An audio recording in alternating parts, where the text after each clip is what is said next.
There are three main things that control the exposure and look of your image. You have ISO, you have aperture, and you have shutter speed.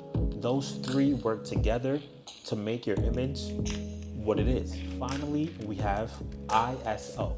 Your ISO will determine how bright or how dark your ISO will be because your ISO controls your camera's sensitivity to light. When you increase your ISO, your camera becomes more sensitive to light, so the brighter your image will be. While if you decrease your ISO, your camera becomes less sensitive to light, which means your images will be darker. But the issue with raising your ISO is that the higher ISO goes, the more noise and grain you will find in your image. So the best bet is to keep your ISO as low as possible.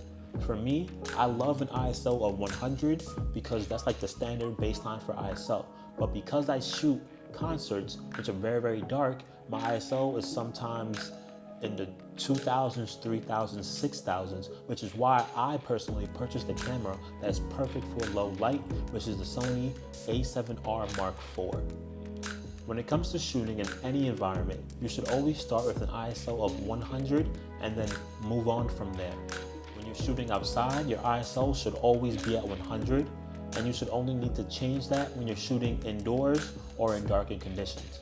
I shoot manual as if I'm shooting in aperture priority mode, meaning that I start with a focus on my aperture, which will always stay the same, which is either that 2.8, that 1.4 or 1.2 depending on my lens, and then I change everything else from there.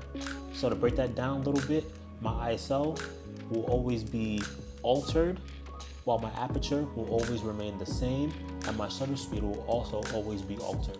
Me personally, my aperture will always be 1.4, 1.8, or 2.8 depending on my lens. So let's say I'm using my favorite lens, which is my Tamron 28-75. The aperture that's the lowest for that is at 2.8. So my aperture for all of my images will be 2.8. While my shutter speed and ISO will be changed. I believe that your aperture controls the most when you are shooting manual, which is why you should always set your aperture first. Keep in mind that the lower your aperture, the more shallower your depth of field is, which is that blurry background that I keep mentioning. It's great to keep your aperture as low as possible, except when it comes to group shots. When it comes to group shots, I recommend having your aperture on 4 or 5. Because, like I mentioned, the lower your aperture, the shallower your depth of field is, which means when it comes to group photography, you won't have all subjects in focus. So once again, to make sure you have all subjects in focus, you should have your f-stop on 4 or 5, not on 1.2 or 1.4 or 1.8.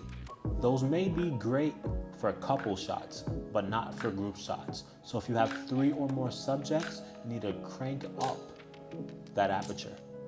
Once you raise your aperture, your image will become darker. So you need to adjust your ISO and your shutter speed to compensate for the less light you now have in your image. But don't forget, if your subjects will be moving, you need to crank up your shutter speed to lock in that focus and make sure your objects or your subjects will be sharp.